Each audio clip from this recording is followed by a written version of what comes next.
Quisiera contarles que coincidencialmente hoy, un domingo como hoy, por primera vez estuve aquí predicando la palabra de Dios y nuevamente el primer domingo de junio el Señor me vuelve a escoger y me vuelve a dar esta bendición y este privilegio. Y quiero iniciar el mensaje con un contexto un poquito histórico, pero es porque cuando preparaba este mensaje el Señor me recordó una película, 12 años de esclavitud, no sé si alguien la haya visto. Esa película cuenta la historia de un hombre negro que nació siendo libre en 1841 en Nueva York, pero fue engañado y vendido como esclavo. Entonces toda su vida de hombre en libertad, de un momento a otro, quedó anulada. Y como esclavo tuvo que sufrir todos los maltratos y todas las humillaciones propias de una vida de esclavitud. Tuvo que trabajar por 12 años en una plantación de algodón. Finalmente recibe el apoyo de alguien y esa persona logra demostrar que él legalmente es un negro libre y logra salir de esos 12 años. Esta película, que además está basada en hechos reales, me llevó a reflexionar acerca de la esclavitud como una práctica legalmente autorizada. Y fue una práctica que acompañó la historia de la humanidad por mucho tiempo. Y es una práctica aberrante de humillación y maltrato hacia el ser humano. Me puse a investigar cuándo y cómo había nacido la esclavitud y no encontré datos precisos. Encontré que no se tiene conocimiento a ciencia cierta, pero que los primeros registros se dan en la antigua Mesopotamia. Y la antigua Mesopotamia es justamente el tiempo y la época en la que está escrita la palabra del Señor en el Antiguo Testamento. ¿Cómo nació? No sabemos. En qué momento se volvió legal y común vender personas para que realizaran trabajos forzados. Pero lo cierto es que existe evidencia documental que da cuenta de que esta práctica aberrante estuvo presente en los distintos continentes y a través de muchas civilizaciones. La civilización griega, romana, china, india, en todos hubo esclavitud. Empezó a ser más popular, si esa es la palabra, cuando cae el Imperio Romano e inicia la Edad Media. En aquella época, los europeos, como todos sabemos, empezaron a conquistar y colonizar América. Y se empezaron a dar cuenta que el trabajo duro no se podía realizar únicamente con la población indígena porque era insuficiente. Entonces empezaron a comercializar, o mejor, a traficar con africanos. E intercambiaban a los africanos por mercancías. Y entonces empezó la trata de personas para la esclavitud. Y cuando vemos esto, pues a veces parece increíble que podamos vivir como humanidad humillando y maltratando a otra persona y tratándola como si realmente fuera una cosa, ¿verdad? La esclavitud ha estado presente y el hombre la ha visto legal. Sin embargo, en la actualidad, afortunadamente, está abolida.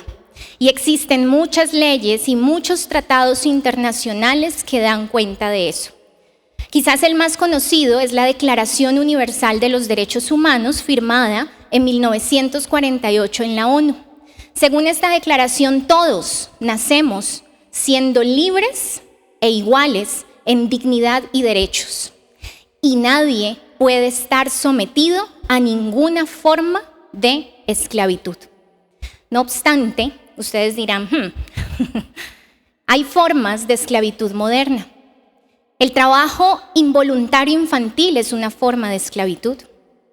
El tráfico de mujeres y niños para la prostitución es otra forma de esclavitud. El trabajo denigrante que se le da a los inmigrantes es otra forma de esclavitud.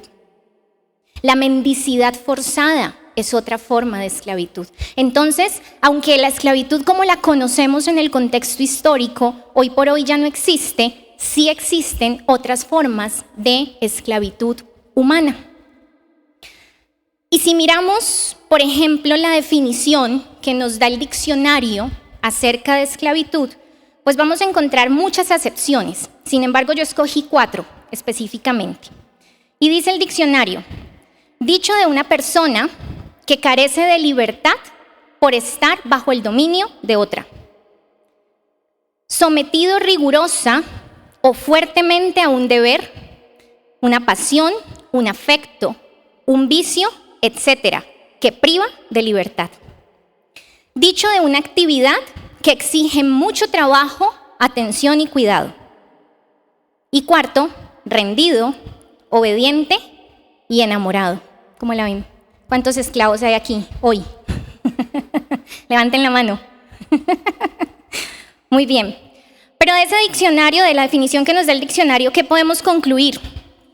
Que en esencia la esclavitud se asocia con pérdida de libertad. Eso es esclavitud. Cuando no somos libres, no podemos ejercer nuestra propia voluntad.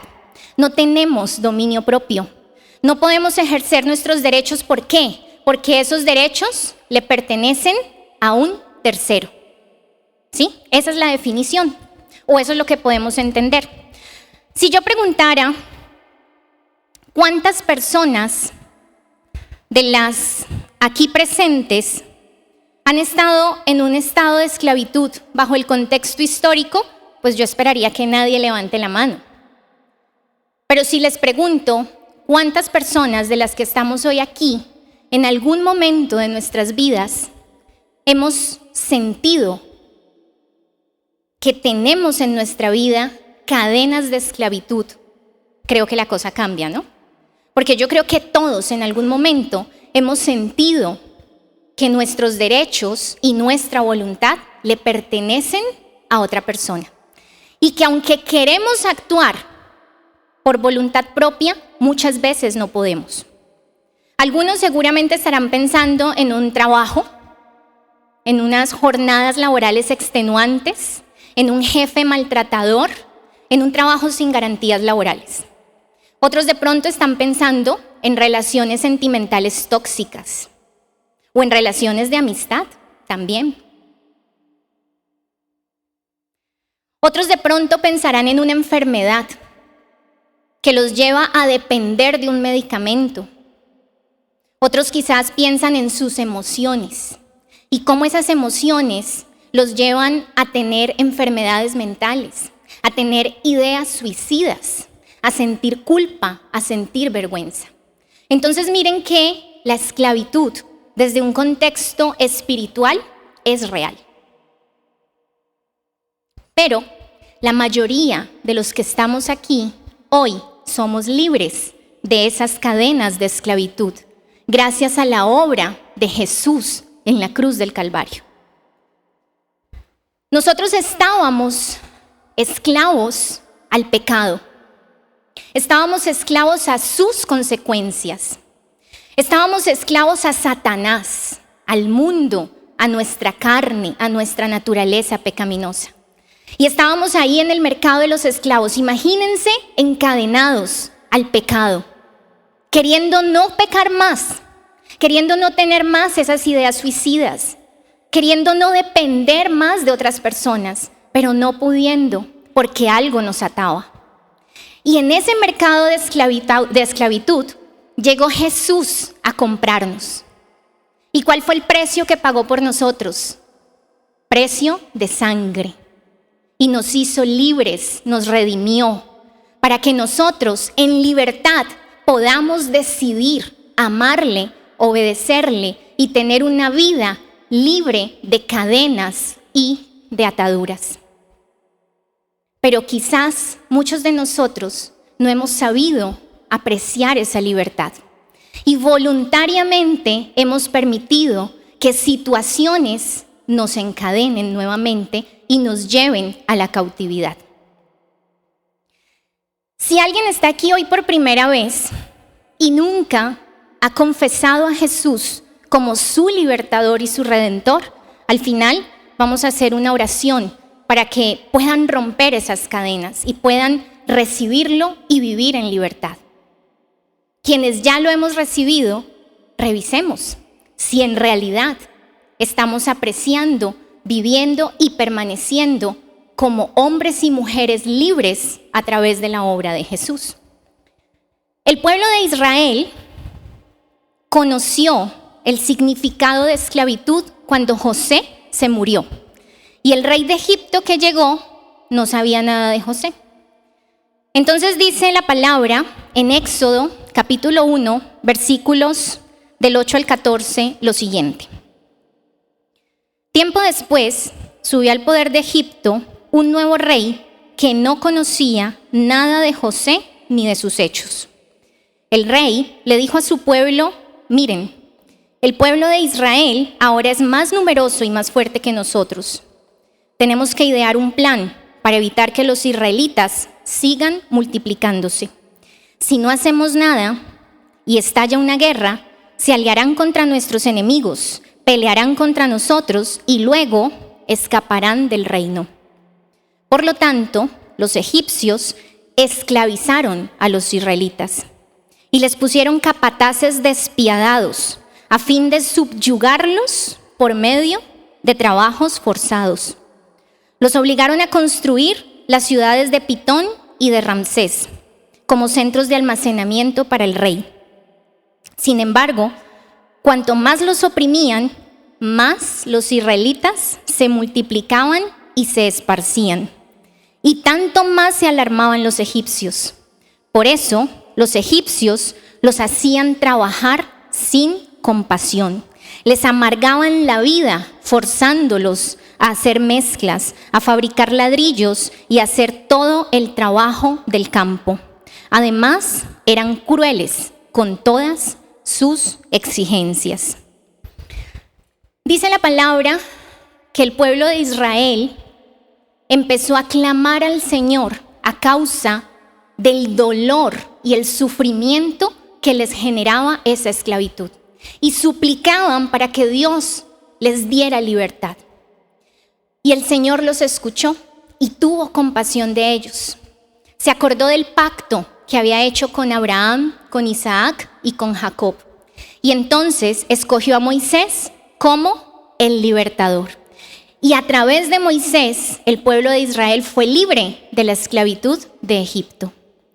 Pero el pueblo de Israel no supo valorar esa libertad. Y la palabra de Dios nos cuenta una historia que voy a tratar de resumirla. Y nos dice que cuando fueron libres, se convirtieron en un pueblo terco, en un pueblo rebelde, que hizo lo malo ante los ojos del Señor. Y entonces Dios los condenó a vagar 40 años en el desierto. Luego tuvo compasión y por medio de Josué les permitió conquistar la tierra prometida.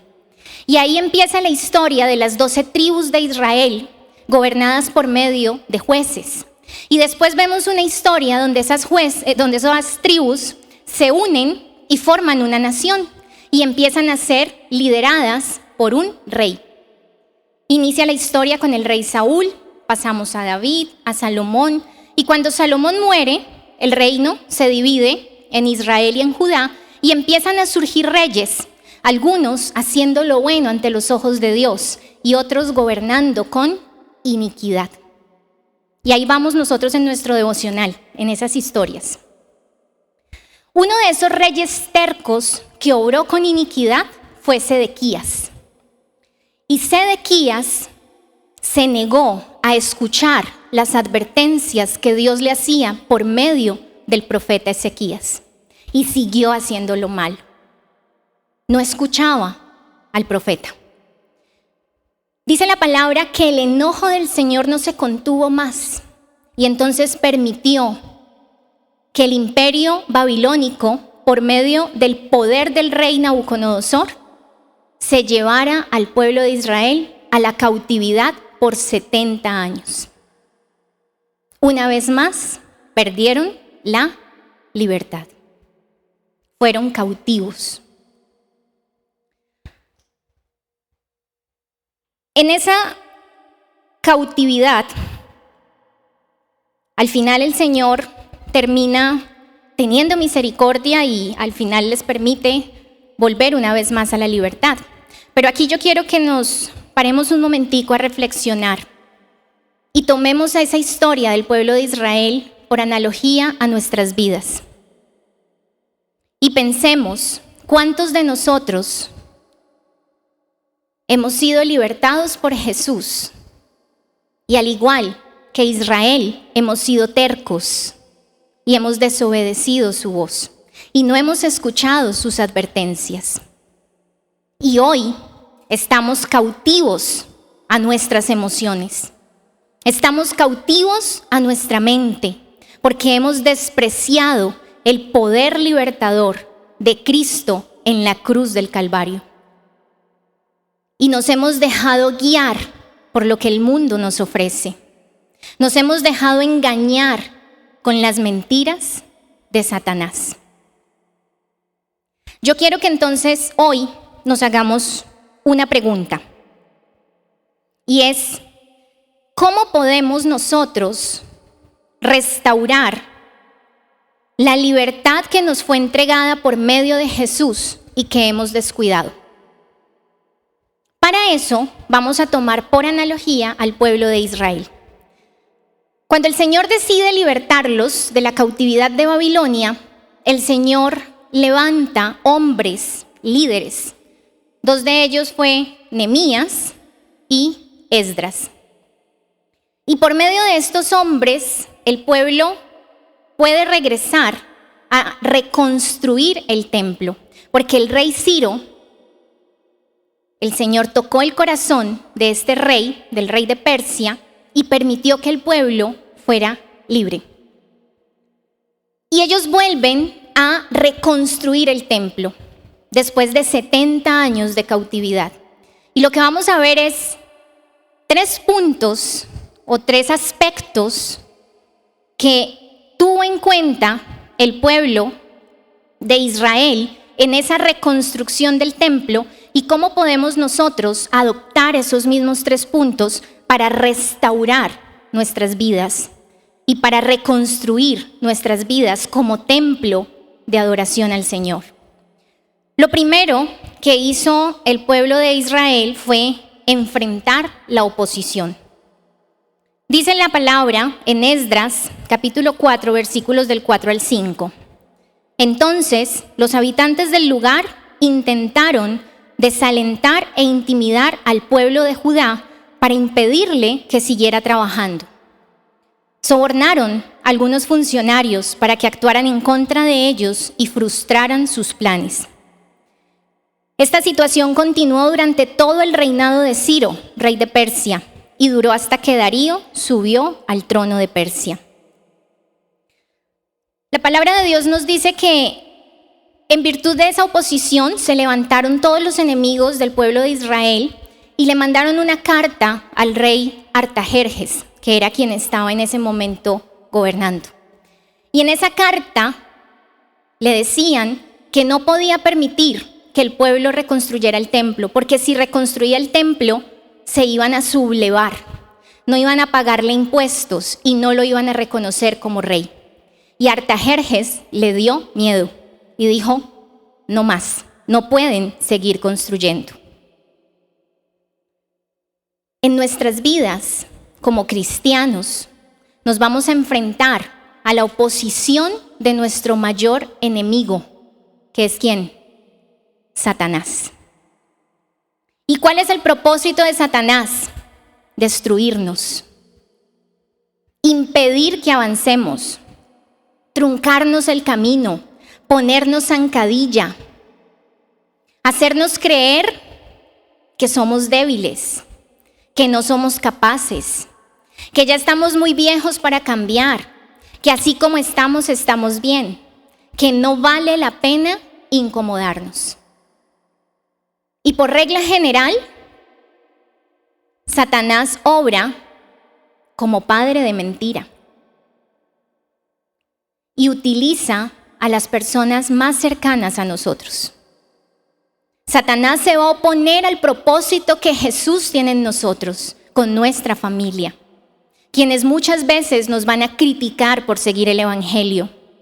Se va a oponer por medio de nuestro círculo social o de amigos, a decirnos, llegó la evangélica, a querer predicar otra vez más, a recordarnos lo que hacíamos en nuestra vida pasada y hacernos sentir vergüenza y culpa por lo que fuimos. Satanás se opone al propósito que Dios tiene en nosotros y no quiere que reconstruyamos nuestra vida, así como los enemigos de Israel no querían que el pueblo reconstruyera el templo. ¿Pero qué hizo el pueblo de Israel? Dice Esdras en el capítulo 5, versículos 1 y 2. En ese tiempo, los profetas Ageo y Zacarías, hijo de Ido, profetizaron a los judíos que estaban en Judá y en Jerusalén. Hablaron en nombre del Dios de Israel, quien estaba sobre ellos. Zorobabel, hijo de Salatiel, y Jesúa, hijo de Jehozadak. Respondieron y continuaron la reconstrucción del templo de Dios en Jerusalén. Los profetas de Dios estaban con ellos y los ayudaban. El pueblo decidió escuchar a los profetas y silenciar las mentiras de la oposición. Y cuando escuchó a los profetas, escuchó la palabra de Dios. Así que nosotros tenemos que confiar en las promesas de nuestro Dios. Y la mayor promesa que Él nos ha dado es la vida eterna. Y si Él nos prometió una vida eterna, Él nos la da. Pero yo cuando hablo de vida eterna no estoy hablando de la muerte física, sino de la vida eterna que podemos experimentar desde hoy mismo, con la plenitud que solo la presencia de Dios nos puede dar. Lo segundo que hizo el pueblo de Israel fue confesar el pecado. Nos cuenta Esdras que algunos líderes se le acercaron y empezaron a contarle todas las cosas abominables que estaba haciendo el pueblo de Israel cuando decidió unirse en matrimonio con las mujeres de los pueblos vecinos. Entonces fueron matrimonios mixtos con culturas paganas. Y ellos se dejaron contaminar por la cultura de esos pueblos vecinos y empezaron a actuar conforme a lo que los pueblos vecinos hacían. ¿Y qué resultaron haciendo? Cosas terribles ante los ojos del Señor. Cuando estos líderes le cuentan esto a Esdras, Esdras siente culpa, dolor y vergüenza. Y dice la palabra que se postró en tierra en un acto de luto, rasgó sus vestiduras y de rodillas levantó las manos al cielo y empezó a orar pidiendo perdón por el pecado del pueblo. Y muchas personas se unieron a esa oración. Dice Esdras 10 del 1 al 2. Mientras Esdras oraba y hacía esa confesión llorando y postrado rostro en tierra delante del templo de Dios, una gran multitud de Israel, hombres, mujeres y niños, se congregó y lloró amargamente con él. Luego Secanías, hijo de Jehiel, descendiente de Elam, le dijo a Esdras: hemos sido infieles a nuestro Dios, porque nos hemos casado con mujeres paganas de esta tierra, pero a pesar de esto hay esperanza para Israel. Primera de Juan 1:9 dice que si nosotros confesamos nuestros pecados, el Señor es fiel y justo para perdonarnos y limpiarnos de toda maldad. Así como el pueblo de Israel sintió dolor y confesó su pecado, asimismo nosotros tenemos que reconocer cuáles son esos pecados que hay en nuestra vida, Quizás la mayoría de los que estamos aquí, pues ya no cometemos inmoralidad sexual, quizás ya no participamos de fiestas y de borracheras, quizás ya no participamos en actos de soborno y corrupción, pero quizás sí decimos mentiras, quizás sí tenemos un corazón orgulloso, quizás sí envidiamos, quizás sí somos egoístas, y eso tampoco le agrada a Dios. Para ser libres del pecado, lo único que tenemos que hacer es confesarlo, arrepentirnos y renunciar a él. Y hay corrientes en este mundo actual que parecen ser inofensivas, pero que nos apartan de Dios y nos llevan a pecar. Esta semana me reuní con alguien muy especial para mí, a quien quiero muchísimo y que no veía hace más de 10 años. Y esta persona es un hombre de fe. Y yo le preguntaba cómo estaba su vida espiritual. Y me dijo, mal. Le dije yo, bueno, vamos bien, porque ya lo reconociste. Y eso es positivo. El paso siguiente es reconocer qué te ha llevado a enfriarte, porque esa fue la palabra que usó, estoy frío. ¿Qué te ha llevado a enfriarte? Y me dijo, también ya lo sé. Le dije, bueno, vamos bien. Y me dijo, caí en una corriente filosófica, que en inglés no les voy a decir cómo se dice porque seguro la voy a pronunciar mal, pero es la conciencia plena. ¿Han escuchado de el aquí y el ahora? Concentrémonos en el aquí y el ahora. Con nuestras emociones, eso Diana, con nuestras emociones podemos controlar nuestras emociones a base de meditación. En nuestra mente está el poder de todo, somos capaces. Y uno diría, ¿y eso qué tiene de malo? Esta persona me dijo, eso se arraigó tanto en mi vida que empecé a dudar del poder del Espíritu Santo. Porque ya creí que yo tengo el control de mis emociones. Al punto que he cuestionado al Espíritu Santo. Y me dijo, mi relación con el Padre y con el Hijo están buenas, pero estoy flojo con el Espíritu Santo.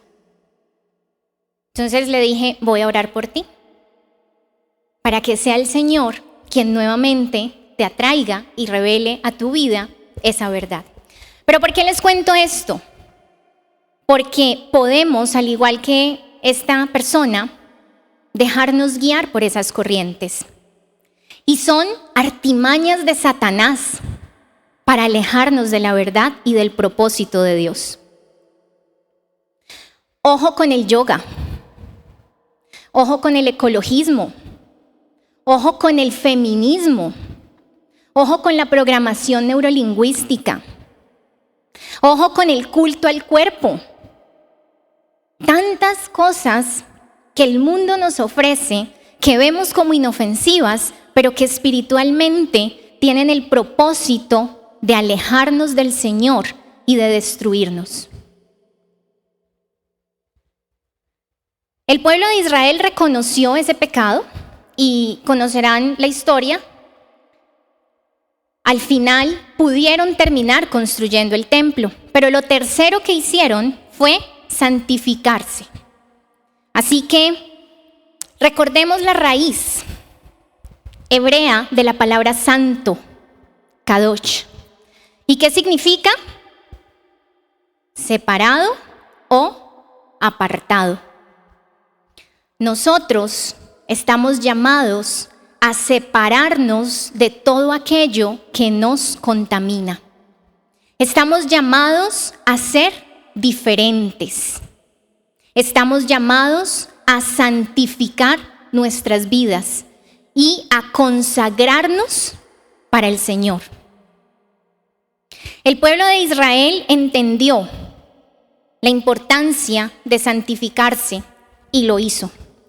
Dice Esdras 10:3, hagamos ahora un pacto con nuestro Dios, mediante el cual nos divorciaremos de nuestras esposas paganas y las echaremos de aquí junto con sus hijos. Seguiremos tu consejo y el de los demás que respetan los mandatos de nuestro Dios. ¿Qué hizo el pueblo de Israel? Tomó decisiones radicales y se divorció de todo lo que contaminaba. Eso implicaba divorciarse de sus esposas paganas y dejarlas atrás, porque eso no agradaba al Señor. Y aquí rápidamente les quiero contar algo personal. Cuando yo inicié mi proceso de formación aquí en esta iglesia, yo tenía un peluquero de confianza. Y las mujeres me entenderán lo que es tener un peluquero de confianza. Este hombre es muy reconocido en la ciudad de Cali porque además ha dedicado su vida a preparar mujeres para los certámenes de belleza. Y ustedes dirán, ¿qué hace Lorena allá? ¿Cómo terminó allá? Porque una de mis amigas de la niñez es modelo en nuestro país y él fue el que la preparó. Hubo una época de mi vida en la que mi cabello se enfermó y se caía de manera alarmante y mantenía marchito y sin vida. Y las mujeres me entenderán lo que eso significa para nosotras. Que el cabello se empiece a caer y veamos cómo se visualiza la caída. Entonces, esta persona me dijo, te recomiendo a X peluquero. Él es buenísimo restaurando cabellos. Entonces, yo fui. Recuerdo que cuando llegué, el sitio no me gustó, porque tenía angelitos y muñequitos raros adornando el lugar. Llegué, le conté por qué estaba ahí y lo primero que él hizo fue leerme las manos. Y me dijo que me estaban haciendo brujería, pero que él me podía ayudar con unos bañitos y unos rezos. Y adivinen qué hizo Lorena, en su desesperación humana completamente apartada de Dios. Caso. Y mi cabello se restauró, pero no por lo que ese hombre hizo, sino porque paralelamente inicié un tratamiento dermatológico, pero además de eso, porque a pesar de que estaba separada del Señor, en el fondo de mi corazón yo tenía temor de Dios. Y esto seguramente les va a dar risa, pero es real, yo lo hacía. Cuando Él me echaba esas aguas y rezaba lo que rezaba, yo por dentro le pedía perdón a Dios por lo que estaba haciendo.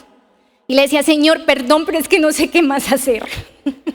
Por favor, glorifícate a través de esto. Yo sé que tú tienes misericordia y aún en esto voy a ver tu mano sanando y restaurando mi cabello.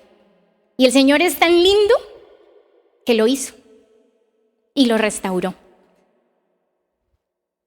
¿Por qué les cuento esto?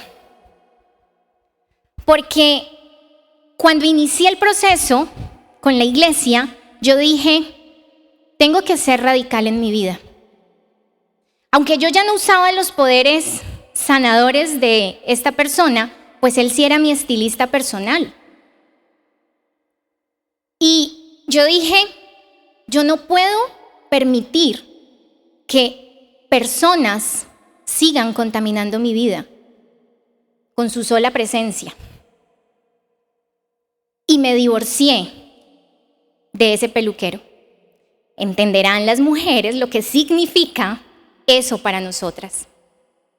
Tomé la decisión radical de no permitir contaminación en mi vida, tan sencillo como con la persona en quien voy a que me corte mi cabello. Y el Señor me bendijo con otra estilista, hermana en la fe. Así como yo les cuento esta historia, lo que quiero motivarlos es, reconozcamos qué aspectos de nuestra vida pueden ser aparentemente insignificantes, pero nos están contaminando. No seamos infieles con Dios, así como el pueblo de Israel lo fue. Cuando nosotros permitimos que nuestra vida se contamine, estamos adulterando frente al Señor, porque estamos congraciando con culturas paganas. Entonces, así como el pueblo de Israel fue libertado por medio de Moisés, pero fueron rebeldes y tercos y congraciaron con el pecado y nuevamente fueron llevados a una cautividad de 70 años, asimismo nosotros, cuando recibimos a Jesús y nuestras cadenas de esclavitud se rompen, muchas veces congraciamos con el pecado, nos volvemos rebeldes y nos condenamos a la cautividad de nuestra mente y de nuestro corazón. Por eso la invitación de esta mañana es: reconstruyamos el templo de adoración a Dios. Restauremos la vida de libertad que nos dio Jesús. Y sigamos el ejemplo del pueblo de Israel. Enfrentemos la oposición. Silenciemos las mentiras de Satanás con la verdad de Dios escrita en su palabra. Confesemos nuestro pecado y pidámosle al Espíritu Santo discernimiento y revelación para entender cuáles son esos pecados inofensivos, entre comillas. Y santifiquemos nuestras vidas. Tomemos decisiones radicales y divorciémonos de todo lo que nos aparte de Dios. Solo así vamos a estar dispuestos y disponibles para que el Espíritu Santo obre en nuestras vidas y podamos disfrutar de la plenitud de gozo que únicamente la presencia de Dios nos puede dar.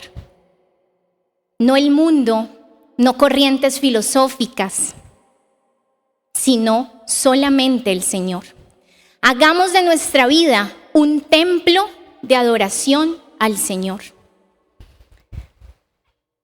Y nunca olvidemos estas palabras de Pablo en Gálatas 5, versículo 1. Cristo nos ha liberado para que disfrutemos de libertad. Manténganse pues firmes y no permitan que los conviertan de nuevo en esclavos.